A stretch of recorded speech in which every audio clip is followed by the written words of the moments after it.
여러분, 한국의 가을이 그립지 않습니까? 한국의 그 아름다운 가을 경치가 그립지 않습니까? 여름에 무슨 가을 얘기를 하느냐 그렇게 얘기하실 텐데 이제 곧 가을이 옵니다. 여러분 어떻습니까? 한국의 가을 참 아름답지 않습니까? 그런데 한국의 이제 늦가을에 시골에 가면 어떻습니까? 집집마다 빨간 감이 주렁주렁 열려 있지 않습니까? 그죠? 시골에 살아시는 분 다 아시죠? 예. 드시고 싶으시죠? 홍시 드시고 싶죠? 근데 감은 어떻습니까? 잘 익으면 따지 않아도 홍시가 돼서 딱 떨어집니다. 그죠? 그것을 우리가 주워 먹죠. 그런데 혹시 여러분은 도저히 감을 딸 힘이 없어서 감나무를 향해서 입을 벌리고 감이 떨어질 때까지 기다릴 수밖에 없는 혹시 그런 상황에 처해 보신 적 있습니까? 자, 다시 말해볼까요? 어렵죠? 감을 딸 힘이 없어서 감이 떨어질 때까지 입만 벌리고 기다리고 있는 그런 상황. 제가 이제 22살 때 있었던 일인데요. 제가 이제 제대를 하고 복학을 앞두고 있었습니다. 근데 저만 이제 학교를 다니게 되는 것이 아니라, 근데 저희 형님도 학교를 다니고 있었기 때문에 학비가 이제 2배로 필요한 거죠. 학비만 필요한 것이 아니라 또 생활비도 필요한 겁니다. 그때 제가 이제 1학년 때 제가 이제 가구 공장에서 일을 해봤는데요. 1시간 일을 하니까 500원 주더라고요. 500원. 50센트. 시간당 50센트 받고 제가 일을 했습니다. 이제 제대를 하고 일을 하니까 이제 공사장에서 제가 이제 잡부로 일을 했는데요. 하루에 2만 원에서 한 3만 원 정도 주더라고요. 20불, 하루에 시간당 20불이 아니라 하루에 20불. 아침 새벽 일찍 나가잖아요, 공사장에. 일찍부터 저녁까지 일하면 20불, 30불 주더라고요. 그것은 뭐 학비가 안 되는 겁니다. 생활비도 안 되고. 방학 때는 또 제가 이제 청소년부 교사였기 때문에 또 유스 아이들 데리고 수련회 가고 이렇게 일 빠지고 하니까 굉장히 어려웠습니다. 이제 등록은 다가오고 있는데 학비는 부족하고. 그때 제가 그걸 느꼈습니다. 정말 내가 할 수 있는 일이 아무것도 없구나. 그때 느꼈던 것이 감나무를 보면서 내가 저 감을 딸 힘이 없어서 저 감이 떨어질 때가 입을 벌리고 그냥 기다릴 수밖에 없는 상황이구나. 그렇게 느꼈습니다. 아마 여러분 가운데도 그런 것을 경험한 적이 있을 겁니다. 그런데 사실은 굉장히 저에게 위기였지만 이 위기는 저에게 있어서 큰 기회가 됐습니다. 큰 하나님의 축복이 됐습니다. 왜냐하면 그 어려움 때문에 제가 하나님 앞에 더 가까이 나아갈 수 있게 되었거든요. 매일 교회 가서 기도했습니다. 매일 밤마다 교회 가서 기도했습니다. 왜냐하면 그때 제가 의지할 수 있는 것은 하나님밖에 없었기 때문에 그렇습니다. 매일매일 하나님 앞에 나가서 기도하는 가운데 하나님 주님을 깊이 만나게 하셨습니다. 그래서 이 위기는 정말 제 인생에 있어서 정말 하나님을 새롭게 만날 수 있는, 하나님 깊이 만날 수 있는 큰 기회고 축복이었다는 겁니다. 여러분, 위기는 그냥 낭패가 아닙니다. 그냥 크라이시스가 아니라 위기는 기회고 축복이라는 겁니다. 오늘 저희가 읽었던 이 본문의 히스기야 왕도 마찬가지입니다. 이 히스기야 왕도 지금 아무 힘이 남아있지 않은, 하늘을 향하여 그냥 입만 벌릴 수밖에 없는 그런 상황에 처해 있습니다. 오늘 본문 1절, 2절을 한번 볼까요? 1절을 다시 한번 보겠습니다. 히스기야 왕 14년에 아수르 왕 사네립이 올라와서 유다의 모든 견고한 성을 쳐서 취하니라. 아수르 왕이 라기스에서부터 랍사기를 예루살렘에 보내매 대군을 거느리고 히스기야 왕에로 가게 하매 그가 윗모 수도 곁 세탁자의 밭 큰 길에 서매. 어떤 일이 났습니까? 이 본문에 보면 히스기야 왕 어떻게 할 수 없는 이 상황이 벌어졌습니다. 이 유다에 있는 모든 견고한 요새들이 다 함락당하고 말았습니다. 그리고 이제 남은 것은 다 예루살렘 성 하나밖에 안 남았습니다. 2절에 보면 라기스가 나오네요. 라기스 성은 정말 히스기야 왕이 정말 자랑하던 최고의 요새 중에 요새였습니다. 그런데 이 라기스마저 함락당하고 말았다는 겁니다. 이제 아수르 왕이 이 강한 요새 라기스를 함락하고 난 다음에 이제는 뭐 예루살렘에 직접 갈 필요도 없습니다. 어떻게 했습니까? 자기의 부하인 랍사게는 사람 이름이 아닙니다. 장군과 같은 그 직책 이름입니다. 랍사게라는 그 장군을 보내서 대군과 함께 보내서 어떻게 했습니까? 이 예루살렘 성, 이제 유다 하나밖에 남지 않은 이 예루살렘 성을 대군으로 하여금 뺑 뚫러서 포위하게 만들어 버렸습니다. 12절에 보면 이제 이 예루살렘 성은 어떤 상황이냐? 먹을 것이 없고 마실 것이 없어서 뭡니까? 사람의 변을 먹고 사람의 소변을 마실 수밖에 없는 그런 참담한 그런 상황에 지금 처했다는 겁니다. 그런데 사실 히스기야가 이 아수르 왕이 쳐들어올 것을 몰랐느냐? 알고 있었습니다. 왜 그럼 이 아수르 왕이 쳐들어왔느냐? 이 남유다가 자기 아버지 히스기야의 아버지 아하스 왕 때부터 아수르 왕과 그 신을 섬겨 왔습니다. 그런데 히스기야가 결단을 했습니다. 이젠 더 이상 아수르 왕을 섬기지 않겠다. 더 이상 아수르 신을 섬기지 않겠다. 결단을 한 겁니다. 결단하고 아수르 왕을 배신했는데 이 초강대국 아수르가 그것을 보고 가만히 있었겠습니까? 아닙니다. 이 아수르 왕 사네립이 대군을 이끌고 이스라엘 남유다를 쳐들어온 겁니다. 그런데 히스기야는 이미 그것을 알고 있었습니다. 그래서 히스기야는 이 엄청난 위기를 앞두고 준비했습니다. 세 장의 카드를 준비했습니다. 그 첫 번째 카드가 뭐냐? 첫 번째 히스기야가 준비한 카드는 바로 군사력이었습니다. 군사력.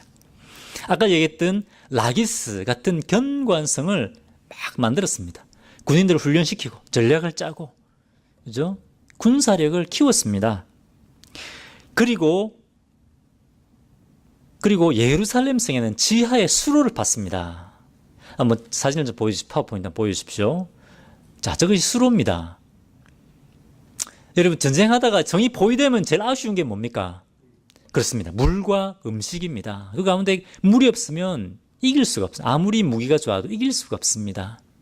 그래서 히스기야 왕이 만일에 대비해서, 만일에 아수르의 포위당할 것을 대비해서 뭡니까? 성 밖에 있는 기혼 시내부터 지하에 수로를 팠습니다. 파서 예루살렘 성 안에 실로암이라는 못이 있는데 그것을 연기를 시켰습니다. 저것이 아직 남아 있습니다. 보십시오. 저것은 그냥 땅이 아니라 바위입니다. 바위. 땅 밑에 바위를 500m나 팠습니다. 저게 500m입니다. 물이 흐르고 있죠, 그죠? 2600년 전입니다. 뭐 변변한 도구가 있었겠습니까? 그런데 이 히스기야가 그렇게 철저하게 전쟁에 대비를 했다는 겁니다. 견고한 요새들을 만들고 지하에 수로까지, 안반입니다. 안반을 뚫어서 저렇게 수로를 만들었습니다. 자, 두 번째 카드가 뭐냐? 그러면 이 히스기야가 준비했던 두 번째 카드는 남방의 강대국인 애굽과 군사동맹을 맺었다고 하는 겁니다. 한번 지도를 한번 보여주십시오. 잘 보이십니까? 저 위에 파란색으로 칠해진 것이 아수르입니다. 굉장히 크죠, 그죠? 그리고 점점 영토를 확장해서 저 하늘색으로 보이는 땅까지 아수르가 다 차지를 해버렸습니다. 그 중간쯤에 빨간색으로 구슬처럼 제가 표시해 놓은 것이, 저것이 남유다입니다.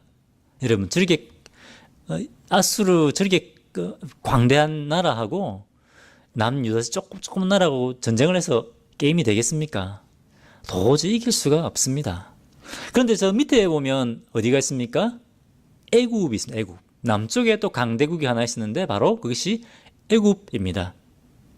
눈으로 보기, 이 지도에 딱 보십시오. 눈으로 보기에도 애굽과 동맹을 맺으면 감히 아수르가 쳐들어올 수 없을 것 같지 않습니까? 바로 그렇습니다. 히스기야가 그렇기 때문에 이 애굽과 군사 동맹을 맺었습니다. 아무리 아수르라고 하더라도 애굽과 동맹을 맺은 우리에게 감히 쳐들어오지 못할 것이다. 그렇게 생각했다는 겁니다. 그런데 여러분, 하나님께서 이 이사야를 통해서 이사야 30장부터 계속 말씀하고 계신 것이 있습니다. 뭘 말씀하시느냐? 너희는 절대로 애굽을 의지하지 마라. 애굽과 동맹을 맺지 마라. 대신에 너희는 내게로 돌아오라. 너희는 마음을 다하여 나를 섬기라. 여러분, 유대 백성들이 성전에 가서 하나님을 예배하지 않았을까요? 예배했습니다.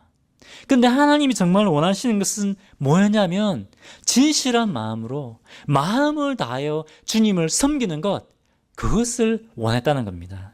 이 유다의 문제는 하나님을 바로 섬기지 않는 것이 바로 유다의 문제였다는 겁니다. 이 유다의 해결책은 애국과 동맹을 맺는 것이 아니라 뭐라고요? 하나님께 돌아가는 것. 그것이 정말 마음을 다하여 하나님을 섬기는 것, 그것을 하나님께서 원하셨다라고 하는 것입니다.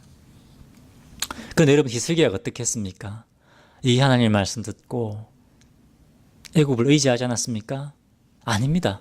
히스기야가 애굽과 군사 동맹을 맺었습니다. 히스기야가 보기에 사람의 판단에 그렇지 않습니까? 애굽과 동맹을 맺으면 우리가 살겠다, 이런 생각이 드는 겁니다. 그런데 여러분, 유다가, 히스기야가 애굽하고 동맹을 맺어서 과연 어떻게 됐을까요? 애굽 군대가 남유다를 정말 구원했을까요? 이 애국 군대는 아무 도움이 안 됐습니다. 6절에 보면 이 아수르 왕의 부하 랍사기가 이렇게 비웃고 있습니다. 한번 읽어보겠습니다. 6절 같이 읽어볼까요? 자, 시작. 보라, 내가 애굽을 믿는도다. 그것은 상한 갈대 지팡이와 같은 것이라. 사람이 그것을 의지하면 손이 찔리리니 애굽 왕 바로는 그를 믿는 모든 자에게 이와 같으니라. 자, 애굽을 뭐라고 표현하고 있습니까? 썩은 갈대 지팡이라고 표현하고 있습니다. 뭡니까? 갈대 썩었기 때문에 갈대 지팡이를 의지하면 의지할수록 뭡니까? 이 썩었기 때문에 여기서 가시가 나와 손을 찌른다는 겁니다. 더 의지하면 의지할수록, 더 기대면 기댈수록 여기서 가시가 더 나와서 손을 찌르는 겁니다. 마찬가지입니다. 너희가 애굽을 의지하면 의지할수록 오히려 너희가 더 고통을 받을 것이다. 이렇게 조롱하는 겁니다. 여러분, 이 랍사게가 랍사게 입으로 말한 것이 마치 뭡니까? 하나님께서 랍사게 입을 빌려서 지금 유다 백성들에게 꼭 말씀하고 있는 것 같지 않습니까? 랍사게 입을 통해서 꼭 히스기야에게 말씀하고 있는 것 같지 않습니까? 아니면 여러분, 이 지금 랍사게 이 아수르의 장군이 랍사게 입을 통해서 지금 우리에게 말씀하고 있는 것 같지 않습니까? 너희가 의지하는 것이, 너희가 하나님이 왜 다른 것을 의지하면 의지할수록 그것이 너희를 자유하게 하고 구원하는 것이 아니라 뭐라고요? 그것이 오히려 너희를 그것에 종노릇하게 만들 것이다. 그렇게 지금 말씀하고 있는 겁니다. 자, 이번엔 랍사게가 또 비웃습니다. 무엇을 비웃느냐? 이번에는 히스기야가 의지했던 것 뭐죠? 군사력입니다. 자기의 견고한 성읍들, 자기의 강력한 군사력, 그것을 비웃고 있습니다. 히스기야야, 내가 의지한다고 했던 그 강력한 요새들은 다 어디 갔느냐? 벌써 다 함락되고 말았다는 겁니다.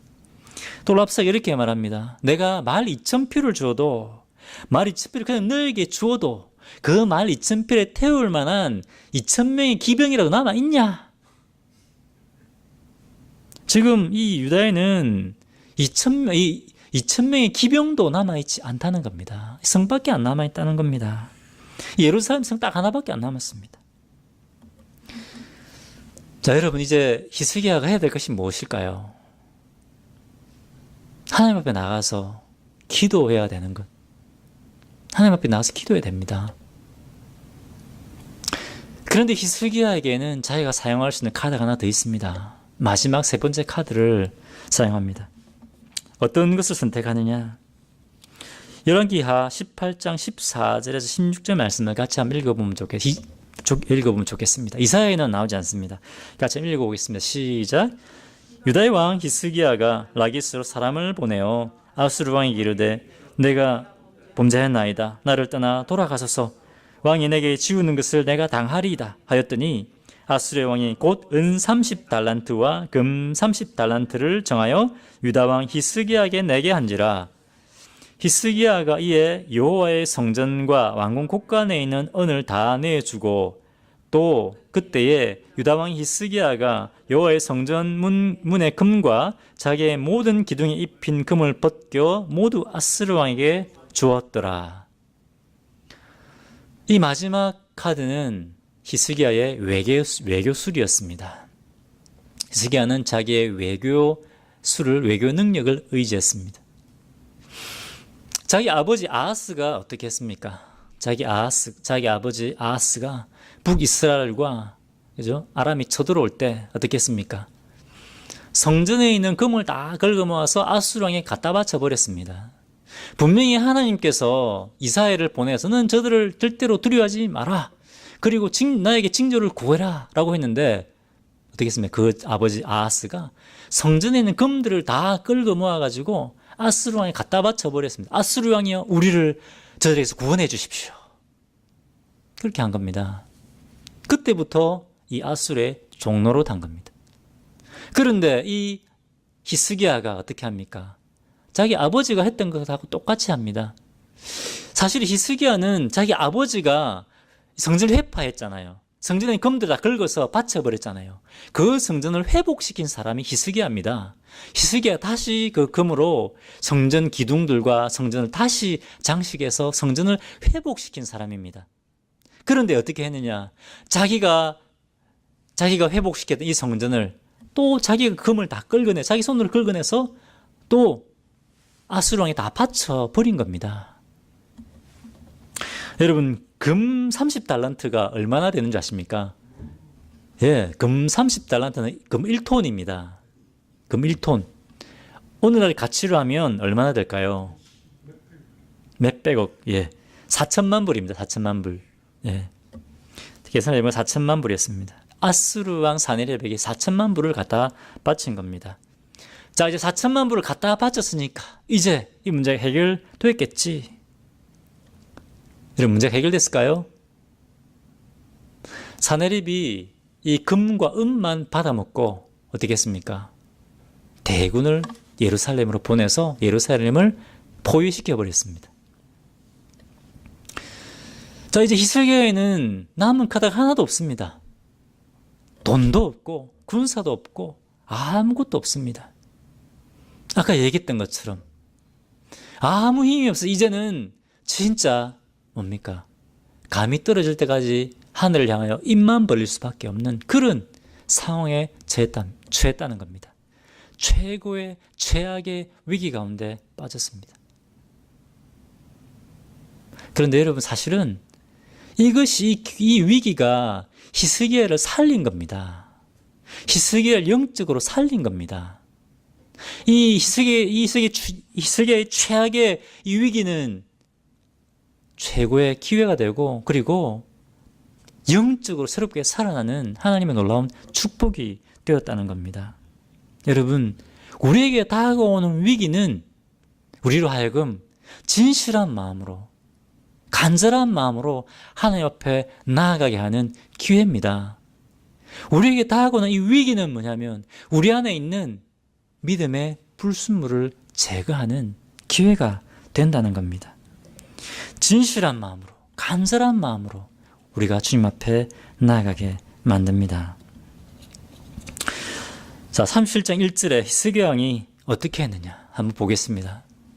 같이 한번 읽겠습니다. 시작. 히스기야 왕이 듣고 자기의 옷을 찢고 굵은 베옷을 입고 여호와의 전으로 갔고. 어떻게 했습니까? 히스기야가 이 주님밖에 없지 않습니까? 자기의 옷을 찢고 굵은 베옷을 입고 주님 앞에 나아갑니다.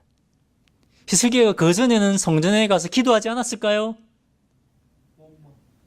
맞습니다. 그전에도 성전에 가서 기도했습니다. 그런데 이번에는 그냥 올라간 것이 아니라 뭡니까? 자기의 마음을 찢으면서 정말 간절하게 하나님 앞에 나아간 겁니다. 진실한 마음으로 주님 앞에 나아간 겁니다. 그리고 선지자 이사야에게 사람들을 보냅니다. 선지자 이사야요, 제발 제발 우리를 위해서 기도해 주십시오. 간절하게 기도를 부탁합니다. 그전에는 히스기야가 기도 외에도, 하나님 외에도 방법이 있다 생각했습니다. 자기가 들고 있는 카드들이 있었습니다. 하지만 이제는 하나님밖에 없다 라고 고백하게 되는 겁니다. 이 위기를 겪기 전에 히스기야는 자기 스스로 자기는 믿음이 있다고 생각했습니다. 왜냐하면 아까 말씀드린 것처럼 뭡니까? 아수르 왕을 배반했지 않습니까? 이제 아수르 왕과 아수르 왕의 신을 더 이상 섬기지 않겠다. 그리고 자기 아버지 아하스가 회파했던 성전을 회복시켰습니다. 그것만 봐도 그래, 나는 믿음 있는 사람이지, 스스로 그렇게 생각해 왔습니다. 그런데 이 위기를 겪으면서 내게 참 믿음이 없구나 하는 것을 발견하게 되었다는 겁니다. 철저하게 하나님 앞에, 적당하게 하나님을 섬겼던 것에 대해서 철저하게 하나님 앞에 회개합니다. 이사야 7장 14절에 보면, 14절 19절에 보면 히스기야가 성전에 또 올라갑니다. 1절에 올라가서 기도했는데 14절 19절에 보면 이제 두 번째 또 성전에 올라갑니다. 이번에는 자기가 하나님 앞에 정말 무릎 꿇고 간절하게 기도합니다. 여호와 하나님께서 이 천지 만물을 지으신 주이십니다. 우리 하나님께서 이 세상을 모든 것을 통치하시는 주이십니다. 주 되신 하나님, 저들의 손에서 우리를 구원해 내십시오. 그래서 천하 만국이 우리 하나님께서 주이신 것을 저들에게, 우리에게 보여주십시오. 간절하게 기도합니다. 이 마음을 다한 이 기도 후에 어떤 일이 일어나느냐? 여러분 7장 21절, 33절, 38절 같이 한번 읽어보겠습니다. 같이 읽겠습니다. 시작. 아모스의 아들 이사야가 사람을 보내어 히스기야에게 이르되 이스라엘 하나님 여호와께서 말씀하시되 내가 아수르의 사네립 왕의 일로 내게 기도하였다 하시고, 그러므로 여호와께서, 같이 읽겠습니다. 시작. 그러므로 여호와께서 아수르 왕에 대하여 이같이 이르시되 그가 이 성에 이르지 못하며 화살 하나도 이리로 쏘지 못하며 방패를 가지고 성에 가까이 오지도 못하며 흉벽을 쌓고 치지도 못할 것이요 그가 오던 길 곧 그 길로 돌아가고 이 성에 이르지 못하리라. 나 여호와의 말이니라. 계속 읽겠습니다. 36장 36장 여호와의 사자가 나가서 아수르 진중에서 18만 5천인을 쳤으므로 아침에 일찍 일어나 본즉 시체뿐이라. 이에 아수르의 사네립 왕이 떠나 돌아가서 니느웨에 거주하더니 자기 신 니스록의 신전에서 경배할 때에 그의 아들 아드람멜렉과 사레셀이 그를 칼로 죽이고 아라라 땅으로 도망하였으므로 그의 아들 에살핫돈이 이어 왕이 되니라. 어떻겠습니까? 히스기야를 통해서 뭐라고 말씀하십니까? 이스라엘을 통해서 뭐라고 말씀하십니까? 히스기야야, 내가 내 기도를 들었다 라고 하나님께서 말씀하십니다. 그전에도 히스기야 하나님 앞에 기도했습니다. 하지만 이 고통의 시간을 통해서 히스기야는 정말 하나님 앞에 더 가까이 나아가는 것을 경험하게 되었습니다. 하나님의 놀라운 구원의 능력을 경험하게 되었다고 하는 겁니다. 히스기야 하나님 앞에 나아감으로 이 위기를 뭡니까? 기회로, 축복으로 바꿨다라고 하는 겁니다. 하나님께서 어떤 일을 행하셨습니까? 아수르의 대군을 쳐서 하루아침에 18만 5천 명이 하루아침에 하나님의 사자가 쳐서 죽여버렸다 되어 있습니다. 유대인 역사학자 조세푸스의 기록에 의하면, 성경에 나오지 않습니다. 역사학자 조세푸스의 기록에 의하면 이때 전염병이 돌아서 18만 명이, 아수르의 군대 18만 명이 죽었다라고 기록되어 있습니다.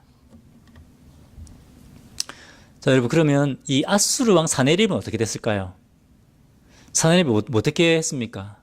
내가 멸망시키지 않은 신이 있느냐? 그죠?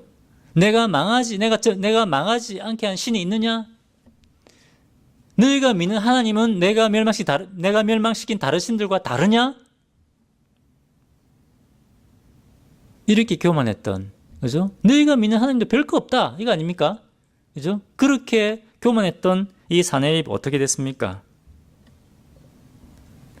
비참하게 암살을 당합니다. 그죠? 그것도 어디에서? 자기가 믿었던, 우리 신이 최고다 라고 할 때 그 신전에 들어가서 그 신에게 예배할 때 자기가 사랑한 자기 아들들과 자기 신복에 의해서 비참하게 죽임을 당하고 맙니다. 이 아수르 왕 사네립의 말로는 참으로 비참했습니다. 여러분, 이렇게 하나님이 이렇게 일하셨습니다. 여러분, 우리는 하나님을 어떤 분으로 믿고 있습니까?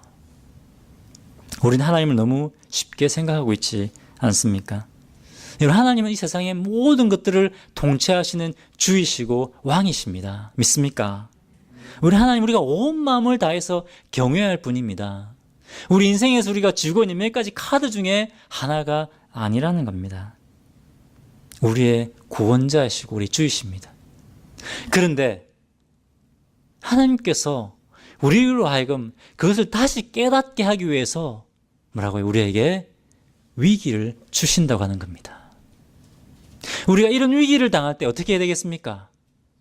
우리의 마음을 하나님 앞에 드리고 우리의 마음으로 하나님 앞에 나아가 참으로 우리가 우리 진실의 마음으로 주님을 섬겨야 한다라고 하는 것입니다. 여러분, 제가 일본에서 섬겼던 니홉 오사카 교회의 원래 본부가 하와이에 있습니다. 하와이에 있는 뉴욕 크리스찬 펠로십이라고 하는 교회인데 그 교회 담임 목사님은 웨인 코델로라고 하는 목사님입니다. 그분이 저희 이제 슈퍼바이저였는데요. 이 교회가 한 7년 전에 한 기독교 대학을 인수해서 뉴욕 크리스찬 칼리지라는 대학을 지금 7년째 운영을 하고 있습니다. 그런데 원래 이 학교의 이름은 유진 바이블 칼리지라는 학교인데요. 그 워싱턴 스테이트에 있는 유진에 있는 그 칼리지입니다. 원래 이 웨인 콜렐러 목사님 그 학교를 졸업을 했거든요. 근데 그 학교가 도산 직전 학교가 문을 닫을 수밖에 없는 그런 상황에 놓이게 되었습니다. 그래서 그 학교의 관계자들이 이 목사님의 도움을 청했다고 합니다. 왜냐면 목사님 그 학교 졸업생이니까 목사님이 졸업한 이 학교가 지금 도산 위기에 있습니다. 재정적인 위기 때문에 학교가 문을 닫을 수밖에 없습니다. 이 학교를 우리를 좀 도와주십시오. 이 학교를 좀 인수해 줄 수 없겠습니까? 도움을 요청했다고 합니다. 그래서 목사님이 이제 보니까 이 학교를 인수할 수 있을까 보니까 너무 상황이 어려운 거예요. 재정적으로 너무 부채도 많고 너무 어려운 겁니다. 아무리 뉴욕 크리스찬 펠로십 큰 대형 교회라고 하지만 도저히 이 학교를 인수할 수 없는 그런 상황이었다고 합니다. 그런데 기도하는 가운데 하나님께서 이 하나님의 사람들 키워내는 이 학교를 문 닫는 것, 그것을 원하지 않는다라고 하는 그런 마음을, 그런 감동을 주셨다고 합니다. 그래서 이 학교 관계자들에게 알겠습니다. 제가 한번 해보겠습니다. 이렇게 이제 얘기를 했다고 합니다. 이렇게 얘기하니까 그 학교 관계자들이 역시 왜 목사님은 달라. 뭔가 방법이 있구나. 목사님은 뭔가 해결책을 가지고 있어. 다 그렇게 생각했다고 합니다. 그런데 사실은 목사님에게도 아무 해결책이 없었다고 합니다. 이 아무리 대형 교회라고 하지만 이 학교를 인수하면 뭡니까? 지금 이 학교만 위기가 아니라 저희 교회도 지금 위기지 않습니까? 발등에 불이 떨어진 겁니다. 방법이 없더라는 겁니다. 하나님 앞에 나가서 기도하는 것, 하나님을 의지하는 것, 그거밖에 없더라는 겁니다. 하나님 살려주십시오. 학교도 교회도 살려주십시오. 그렇게 기도하고 이제 교회 리더들과 성도님들 앞에 가서 학교가 참 상황이 어렵습니다. 하지만 하나님께서 저에게 이런 부담을 주셨습니다. 이런 마음을 주셨습니다. 이 학교를 다시 회복해서 이 교회를 책임질 수 있는 미래 영적 지도자들을 키워내고자 하는 그런 비전, 그런 하트를 저에게 주셨습니다. 그렇게 성도들 앞에 얘기를 했다고 합니다. 그래서 교회가 참 어렵지만 믿음으로 그 학교를 인수하기로 결정을 했다고 합니다. 근데 이 학교를 인수하고 이제 7년 정도 지났는데요. 이 학교가 7년 동안 망하지 않았습니다. 그죠? 망하지 않고 지금도 사실은 이 학교가 망하지 않은 것만 해도 기적인데 학교가 계속 변화되고 있습니다. 7년 동안 정말 이 교회를 책임질 수 있는 충성되고 헌신된 주의 종들이 이 학교를 통해서 계속해서 배출되고 있다고 하는 겁니다. 여러분, 하나님은 때로제 우리에게 위기를 허락하십니다. 맞습니까? 맞습니다. 근데 이 위기는 그냥 낭패가 아닙니다. 그냥 재앙이 아닙니다. 위기는 뭡니까? 위기는 기회입니다. 위기는 하나님께서 우리에게 주신 축복입니다. 무슨 축복입니까? 다시 우리의 마음을 하나님 앞에 올려드릴 수 있는, 우리의 믿음을 점검할 수 있는, 우리의 믿음을 회복할 수 있는, 우리가 주님을 새롭게 만날 수 있는, 우리가 하나님의 구원의 능력을 경험할 수 있는 그런 기회가 된다고 하는 겁니다. 여러분, 개인적으로 위기가 있습니까? 우리 가정에 위기가 있습니까? 우리 자녀에게 위기가 있습니까? 또 우리 교회적으로 위기가 있습니까? 하나님께 주신 축복입니다. 우리가 하나님 앞에 나아갈 때 이 위기는 축복으로 바뀐다고 하는 것입니다. 여러분, 하나님 앞에 우리의 마음을 다해 주님 앞에 나아가는 우리 성도님들 되시기를 주님의 이름으로 축원합니다. 기도하겠습니다. 하나님 아버지, 참으로 감사합니다. 우리 하나님은 우리의 머리털까지 다 세신 바 되신 분이십니다. 저희에게 무엇이 필요한지 다 아시는 분이십니다. 하나님, 이 시간 저희 개인 한 사람 한 사람에게, 또 저희 공동체에게 꼭 필요한 말씀을 주신 것을 인해 감사하고 찬양합니다. 하나님 아버지, 하나님께서 저에게 허락하신 위기 가운데 저희가 주님 앞에 더 간절함으로 진실한 마음으로 나아가는 것을 통해 저희가 새롭게 주님을 알아가고 만나고 경험하는 저희 믿음이 회복되고 저희가 살아계신 하나님을 저희 삶 속에서 새롭게 경험하게 되는 그런 기회로 삼을 수 있도록 도와주시옵소서. 감사드리며 예수님 이름으로 기도합니다. 아멘.